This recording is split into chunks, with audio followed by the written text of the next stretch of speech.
तो हमने income elasticity के अंदर देख लिया है percentage and proportionate method. Second method which can be helpful in calculating elasticity is geometric method.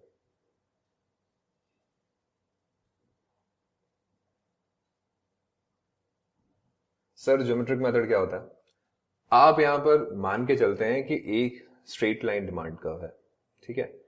एक ही स्ट्रेट लाइन डिमांड कर्व पे अलग अलग पॉइंट्स पे अलग अलग इलास्टिसिटी होती है. थोड़ी सी अलग अप्रोच है. इसको आप परसेंटेज एंड प्रोपोर्शनेट मेथड से बिल्कुल कंपेयर मत करना, बिकॉज कोई रिलेशन है भी नहीं. एक स्ट्रेट लाइन डिमांड कर्व बनाता हूं एंड टू एंड, जो अलग अलग पॉइंट्स पे एक्स और वाई एक्सिस पर टकरा रहा है, और इसके अलग अलग पॉइंट्स पर हम इलास्टिसिटी निकालेंगे. इसके सेंटर में भी एक पॉइंट लेंगे, थोड़ा अपर एरिया में भी लेंगे, और एक लोअर एरिया में भी एक पॉइंट लेंगे. Let's say these are A B C D and E points. इस अप्रोच में ज्योमेट्रिक मेथड में हम ये मान के चलते हैं कि हर पॉइंट पर इलास्टिसिटी अलग अलग होगी. On every point on the straight line demand curve, the elasticity is different. यहां क्वांटिटी, यहां पर प्राइस. और हमारे पास यहां पे इलास्टिसिटी ऑफ डिमांड निकालने का तरीका होता है lower segment upon upper segment.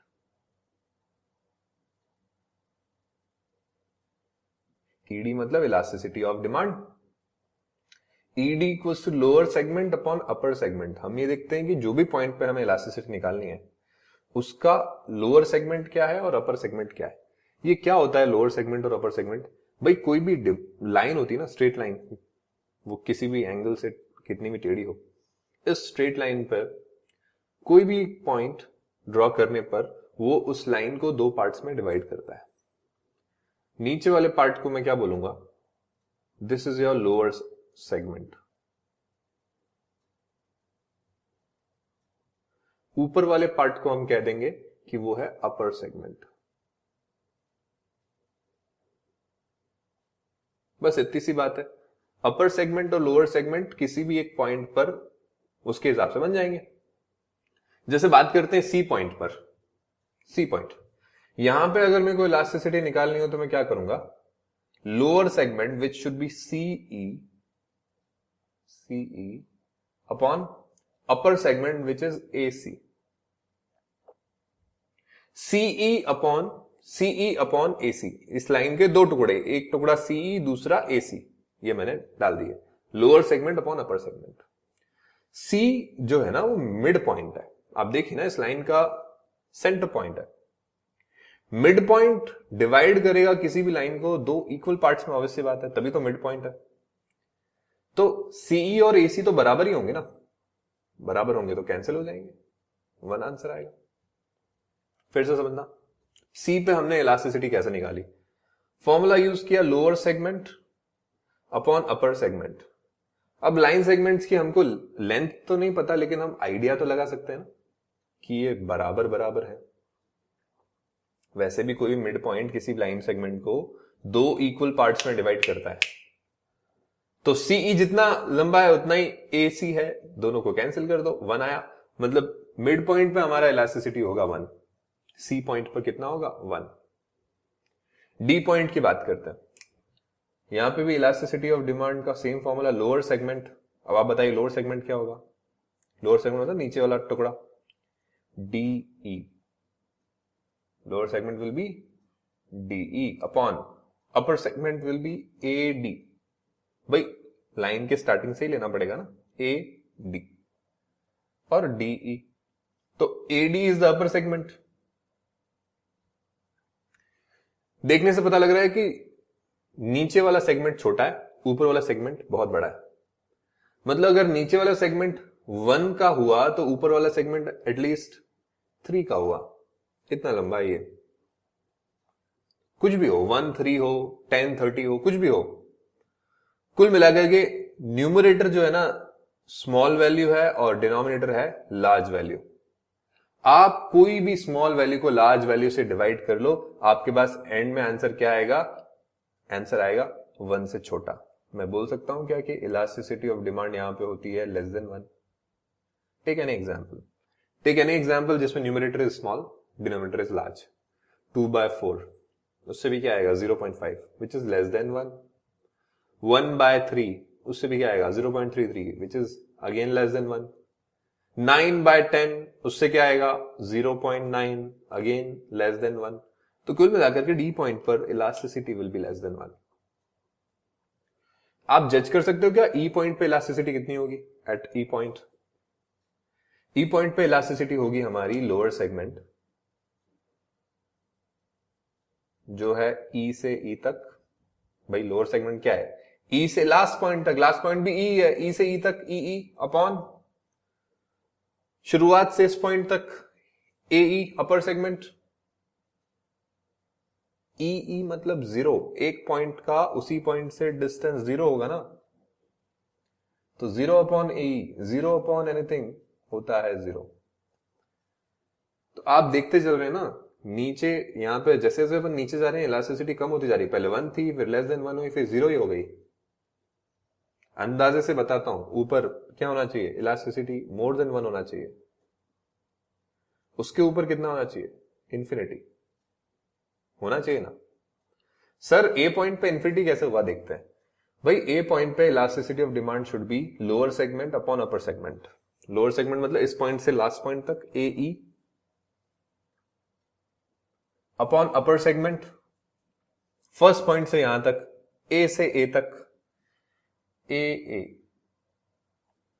E upon A E is the lower segment, A is the upper segment. Lower segment upon upper segment करेंगे इलास्टिसिटी आ जाएगी ए ई अपॉन 0। किसी पॉइंट का उसी पॉइंट से डिस्टेंस 0 होगा ना, जैसा ई के केस में भी अपने 0 लिया था वैसा ए के केस में भी तो 0 हुआ। So it will be A E upon A anything upon 0 is infinity, anything divide by 0 is infinity. इसीलिए ए की इलास्टिसिटी कितनी है, इंफिनिटी। सर बी वाले पॉइंट पे भी प्रूव कर दो ना। ये मैंने निकाला था किसके लिए, ए पॉइंट के लिए। बी वाले पॉइंट के लिए भी निकाल देता हूं, चलिए। मोर देन 1 आएगा क्या, देखते हैं क्या है। लोअर सेगमेंट तो बताओ, elasticity of demand will be lower segment. B वाले पॉइंट पर लोअर सेगमेंट क्या होगा, इससे लेकर के लास्ट पॉइंट तक बीई अपॉन अपर सेगमेंट क्या होगा, स्टार्टिंग पॉइंट से लेकर इस पॉइंट तक, स्टार्टिंग पॉइंट से इस पॉइंट तक A B. I can clearly जज कि बीई बहुत बड़ा है और एई छोटा है। BE is bigger, AE is smaller. BE is bigger, AE is smaller, मतलब bigger upon smaller. Bigger number divide by smaller number से इलास्टिसिटी क्या आएगी सर, कोई भी बड़ा नंबर उसको छोटे नंबर से डिवाइड करो, you will get more than 1। कोई भी बड़ा नंबर ले लो, जैसे 10 डिवाइड बाय छोटा नंबर 5, 10 डिवाइड बाय 5 2 आया, 10 डिवाइड बाय 2 5 आया, 10 डिवाइड बाय 1 10 आया। ये सारी वैल्यूज 1 से बड़ी हैं। क्या मैं बोल सकता हूं यहां पर elasticity of demand is more than 1? Definitely it is more than 1। तो यही तो लिखा है। तो ये होता है हमारा ज्योमेट्रिक मेथड। यहां पे इलास्टिसिटी कैसे निकालते हैं अपन, यहां हम इलास्टिसिटी निकालते हैं by dividing lower segment with the upper segment. In this method,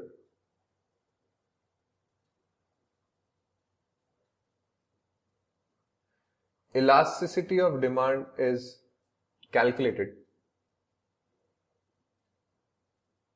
by dividing lower segment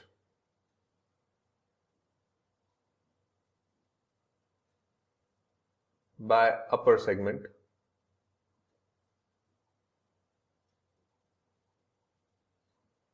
at any point on a straight line demand curve.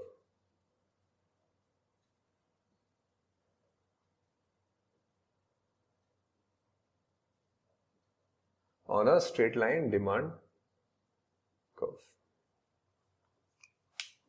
Simple सी बात है, ज्योमेट्रिक मेथड, बड़ा आसान है, हर पॉइंट पे अलग इलास्टिसिटी होती है। एक बात बता देता हूं, इसका परसेंटेज एंड प्रोपोर्शनेट मेथड से कोई लेना देना नहीं है। इस मेथड में आंसर्स अलग आएंगे, हालांकि यहाँ पे न्यूमेरिकल क्वेश्चंस भी नहीं बन सकते, इट इज वेरी डिफिकल्ट कि यहाँ पे आपको न्यूमेरिकल क्वेश्चंस मिले, पर एक मेथड है जो नॉलेज के लिए पता होना चाहिए। Can be asked, any kind of question can be asked on this. Next concept, third kind of method, ऐसा ये मेथड नहीं है बट एक रिलेशनशिप टाइप की है, एक्सपेंडिचर मेथड बोल सकते हैं। एक्सपेंडिचर या आउटले मेथड, आउटले का मतलब भी एक्सपेंडिचर ही होता है, आउटले भी क्या होता है, खर्चा होता है, खर्चे का दूसरा नाम आउटले। एक्सपेंडिचर मेथड या आउटले मेथड, या मैं बोल सकता हूं रिलेशनशिप बिटवीन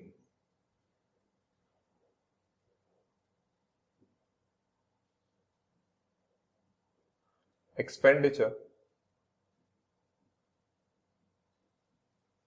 and elasticity। हम प्राइस इलास्टिसिटी की बात कर रहे हैं यहां पे भी। Relationship between expenditure and elasticity. बच्चों एक्सपेंडिचर क्या होता है? एक्सपेंडिचर होता है सर खर्चा। खर्चा मतलब जो भी आपकी जेब से पैसा गया, दैट इज खर्चा।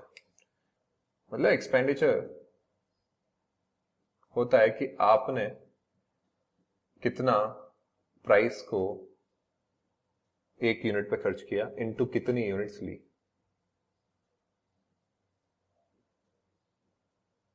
सही है ना? जैसे मान के चलिए मैं मार्कर लेके आया, 3 मार्कर लेके आया मार्केट से। 1 मार्कर कॉस्ट मी 25 रुपीज, तो प्राइस कितना हुआ 25 इंटू कितने मार्कर लेके आया? 3 मार्कर, 25 इंटू 3, 75 रुपीज का खर्चा हुआ ना।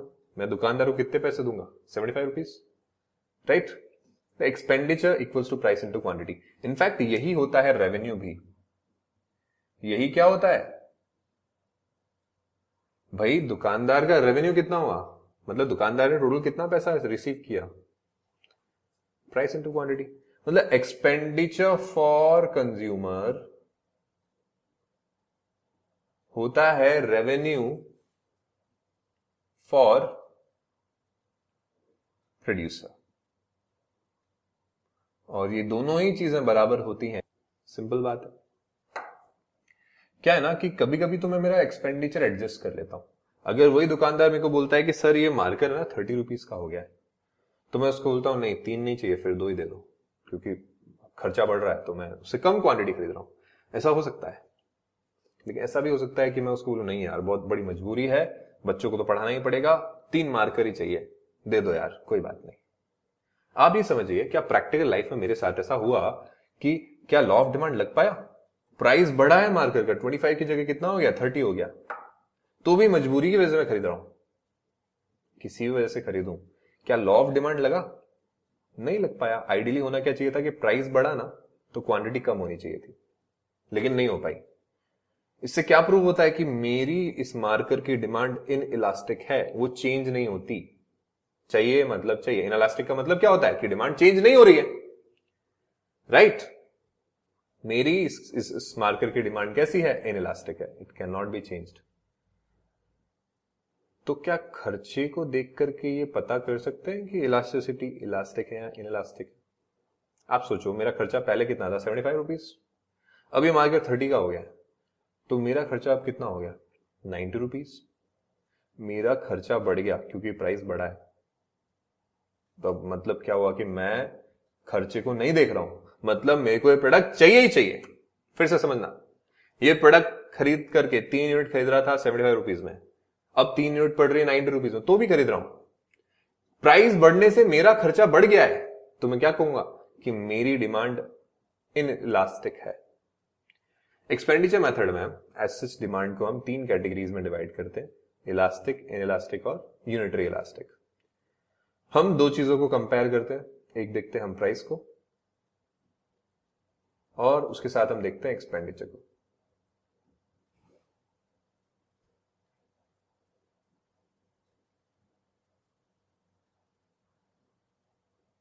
मान के चलिए मैं आपके हिसाब से 3 कमोडिटीज भी लेता हूं, कुछ सामान है जो आप मार्केट से खरीद रहे हो। अगर ये 3 चीजें कंपेयर कर लोगे तो आपको इलास्टिसिटी पता पड़ जाएगी।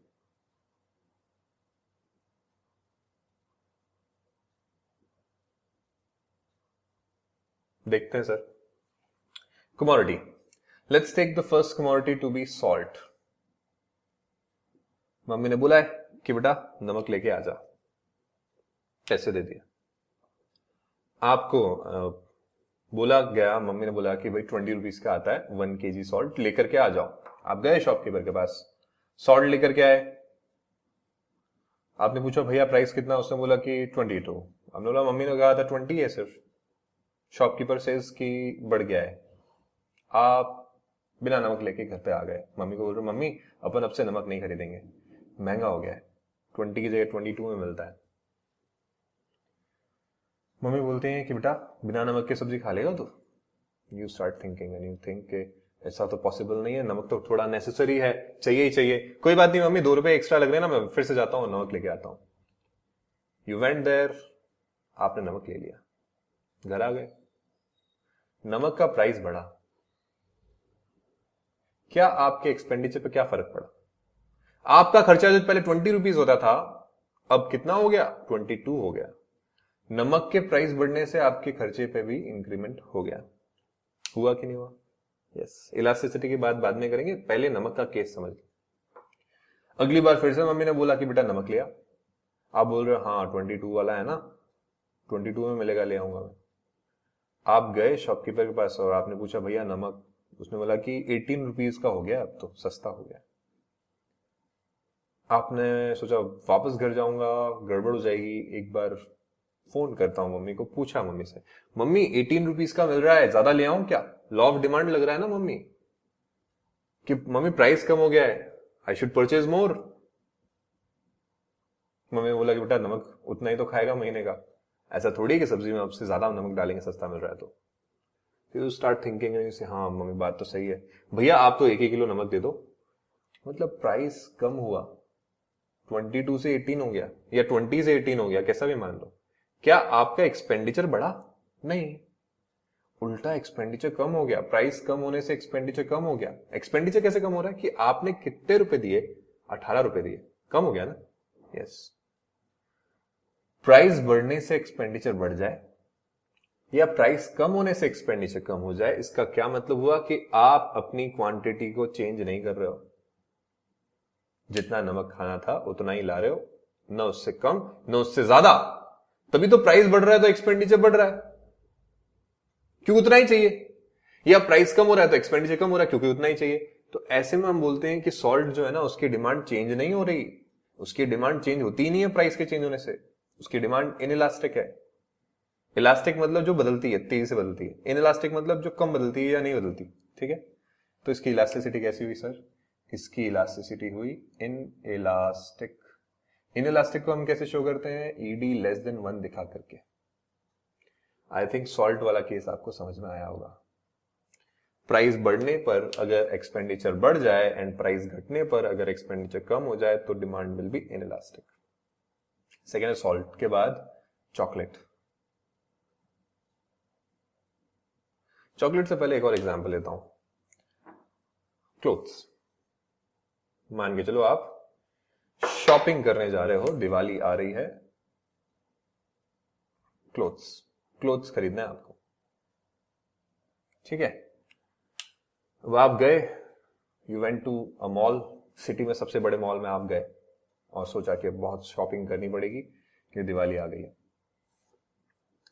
आपने बजट सेट कर रखा था दिमाग में कि यार मैं ना 5,000 रुपए के कपड़े खरीद के लेके आऊंगा, अब तो चाहिए एटलीस्ट इतने तो चाहिए, 5,000 रुपीज की शॉपिंग तो मिनिमम करनी है। बट स्टिल जैसे हम लोग होते हैं, हम लोग थोड़े ज्यादा पैसे लेके जाते हैं, हमेशा कैरी करते हैं। सो 5,000 रुपीज आपका टोटल बजट है। आप सोच रहे 5,000 तक का खर्चा करूंगा। वहां जाके आपने देखा कि दिवाली की सेल लगी हुई है, प्राइसेस कम हो रखे हैं।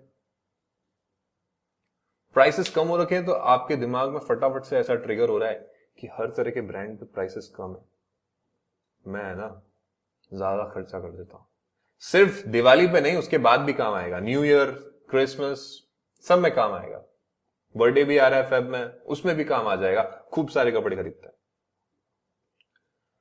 तो प्राइस कम है, इसलिए आप क्या सोच रहे हो कि मेरा बजट जो 5,000 का था वो बढ़ा करके मैं 10,000 के भी कपड़े खरीद लेता हूं, अभी खरीद लूंगा, बाद में भी काम आ जाएंगे। So your expenditure has increased with the reduction in price. Price कम हुआ तो एक्सपेंडिचर बढ़ा है, ये मैंने दूसरी साइड लिखे हैं दोनों, ठीक है। प्राइस कम होने से एक्सपेंडिचर बढ़ा है, प्राइस कम होने से एक्सपेंडिचर बढ़ गया, ऐसा भी होता है सर? हाँ होता है। सेल वगैरह किन चीजों पे लगती है? जहां प्रोड्यूसर जानता है कि हम प्राइस कम करेंगे ना तो आप ज्यादा खर्चा करके जाएंगे। उल्टा भी हो सकता है। आप गए वहां पे मॉल में, देखा आपने कोई सेल नहीं लगी है, आप सोच रहे हो मैं जल्दी आ गया यार, अभी तो सेल ही चालू नहीं हुई है, नहीं मैं नहीं खर्चा कर रहा, मैं अभी नहीं खरीद रहा। कोई सेल नहीं मिली, आपने देखा हर जगह पे कोई ऑफ नहीं है, रेट टू रेट पे सब कुछ मिल रहा है। सो यू आर थिंकिंग कि मैंने जो 5,000 का बजट सोचा था अभी नहीं खर्च करता हूं, बाद में करता हूं, या अभी मेरे को अगर अर्जेंट है तो मैं एक ड्रेस लेता हूं, एक कोई टी शर्ट वगैरह ले लेता हूं बस, और आपने अपना खर्चा रिड्यूस कर दिया। प्राइस बढ़ने की वजह से, प्राइसेस बढ़े हुए दिख रहे हैं ना, बढ़ने की वजह से आपके एक्सपेंडिचर में कमी आ जाए, मतलब आप क्या प्राइस को देख करके चेंज हो रहे हैं? हाँ, बहुत तेजी से चेंज हो रहे हो। आप तो बिल्कुल प्राइस को देख के ही चल रहे हो। प्राइस में थोड़ा सा चेंज हो रहा है तो आपके एक्सपेंडिचर में बहुत ज्यादा चेंज हो रहा है, मतलब प्राइस में चेंज होने की वजह से आपका क्वांटिटी का चेंज बहुत ज्यादा है। तो ऐसे केस में मैं क्या बोलूंगा कि आपकी डिमांड है इलास्टिक। फिर से कहता हूं बच्चों, इलास्टिक मतलब जो बदल जाती है, जो चेंज हो जाती है। इनइलास्टिक मतलब जो नहीं बदलती, जो चेंज नहीं होती। आपकी डिमांड कैसी है? इलास्टिक। इलास्टिसिटी ऑफ डिमांड को अपन मोर देन वन से शो करते हैं ऐसे केस में। सॉल्ट में और क्लोथ्स में फर्क समझ में आया? सॉल्ट में तो आपको जितना चाहिए उतना चाहिए ही चाहिए, भले ही प्राइस कुछ भी चल रहा हो। क्लोथ्स में आप वेट कर सकते हो, आप चेंज कर सकते हो अपने प्राइस को, आप अपनी एक्सपेंडिचर को, अपने क्वांटिटी को, राइट। तो दोनों में फर्क है। सॉल्ट में डिमांड चेंज नहीं हो रही है, क्लोथ्स में डिमांड बहुत तेजी से चेंज हो रही है। This is inelastic, this is elastic. कैसे पता पड़ रहा? प्राइस का और एक्सपेंडिचर का रिलेशनशिप देख रहे हैं। प्राइस का और एक्सपेंडिचर का डायरेक्ट रिलेशनशिप है कि प्राइस बढ़ रहा है तो एक्सपेंडिचर बढ़ रहा है, या प्राइस कम हो रहा है तो एक्सपेंडिचर कम हो रहा है, तो इनइलास्टिक।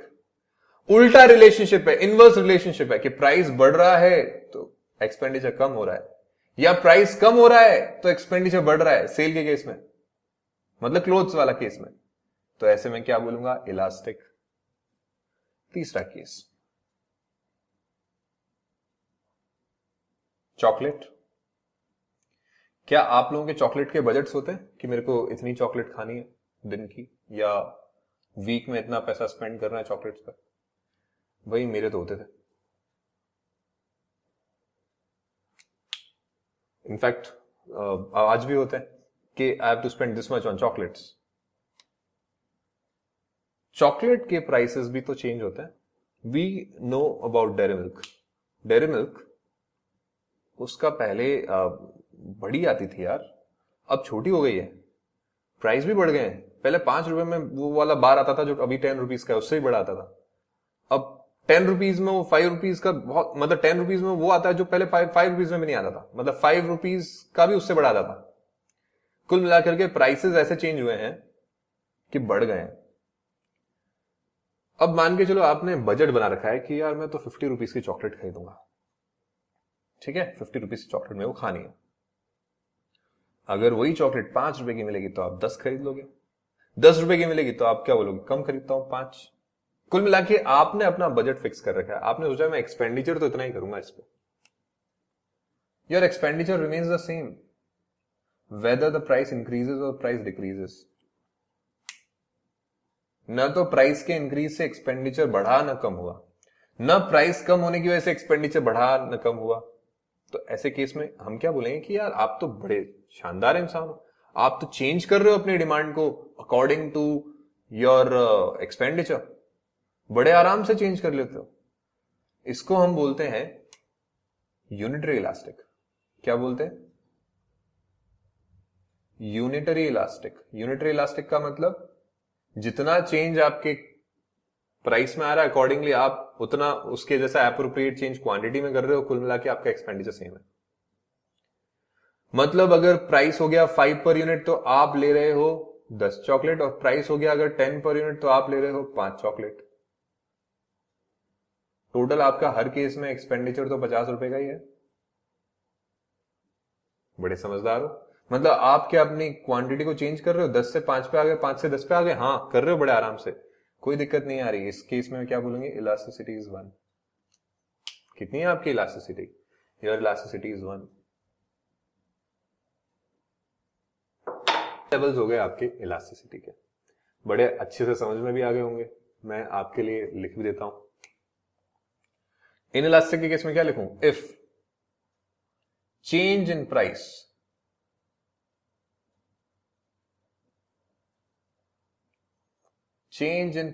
इज कैसा रिलेशन है, directly related. Change in price is directly related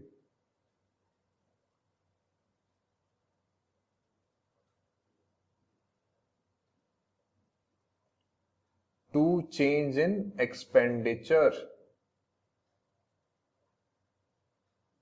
तो आपका कौन सा इलास्टिसिटी होगा, इनइलास्टिक होगा। आई होप इसमें कोई प्रॉब्लम नहीं है। अगला, इलास्टिक कब होगा, if change in price is कैसा रिलेशन है, इनवर्स रिलेशनशिप, उल्टा, प्राइस बढ़ रहा है तो क्वांटिटी कम हो रही है, इज इनवर्सली रिलेटेड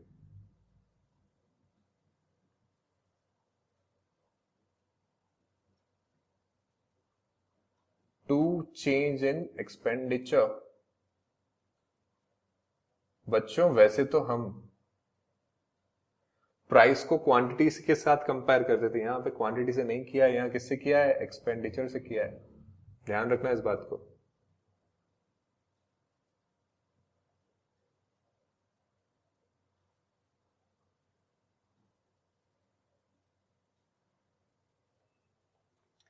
अगला, क्लोज के केस में क्या होगा, change in price, no change in expenditure. If change in price leads to no change in what, in expenditure. If change in price leads to no change in expenditure, तो उसको मैं क्या बोलूंगा, वहां पे इलास्टिसिटी यूनिटरी इलास्टिक है, इसको मैं बोलूं एक्सप्लेनेशन।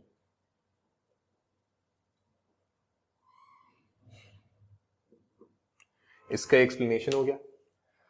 सर क्या हम इसको शो कर सकते हैं ग्राफिकली, हाँ कर तो सकते हैं, कर देते हैं आपके लिए।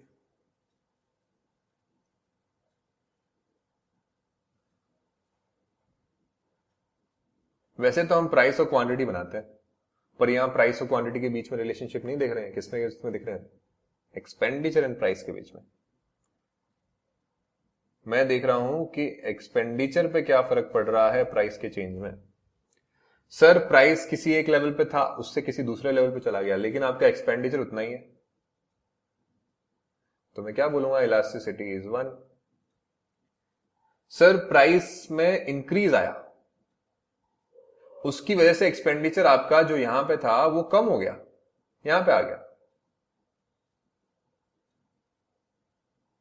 मतलब प्राइस बढ़ता जा रहा है, एक्सपेंडिचर कम होता जा रहा है, ऐसे कम हो रहा है ना। प्राइस बढ़ता जा रहा है, एक्सपेंडिचर कम होता जा रहा है, ऐसा कुछ हुआ है कि प्राइस जो यहां पे था पहले, एक्सपेंडिचर जो यहां पे था वो यहां पे आ गया, प्राइस बढ़ने की वजह से। प्राइस इधर से इधर गया, एक्सपेंडिचर इधर से इधर आ गया, यही तो शो हो रहा है इस पॉइंट और इस पॉइंट के बीच में। यहां पे मैं क्या बोलूं कि प्राइस बढ़ रहा है और एक्सपेंडिचर कम हो रहा है, इनवर्स रिलेशनशिप कहां थी, इनवर्सली रिलेटेड कहां पे था, इलास्टिक के केस में। तो इलास्टिक के केस में कैसे लिखते हैं, more than 1, ED is more than 1।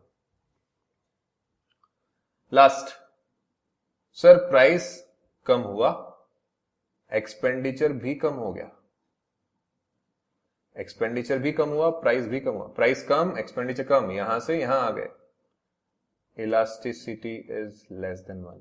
ये तो होता है, प्राइस कम एक्सपेंडिचर कम, मतलब कैसे रिलेशनशिप, डायरेक्टली रिलेटेड मतलब ED is less than 1, ED is less than 1 इस सिचुएशन में। ये थोड़ा अजीब सा इस तरह का ग्राफ बना है, जहां ऊपर ईडी मोर देन 1, यहां पर इक्वल टू 1, यहां पर लेस देन 1। रटने वाले बच्चे याद रखें, ऊपर से नीचे जाएंगे तो वैल्यू कम होती जाएगी, ठीक है। So this is how we can depict the relationship between expenditure and elasticity. इस तरह के डायग्राम से इसको डिपिक्ट कर सकते हैं, और ये पूरा इसका एक्सप्लेनेशन हो गया, राइट। इसको कॉपी करिए, फिर अपन आगे बढ़ते हैं।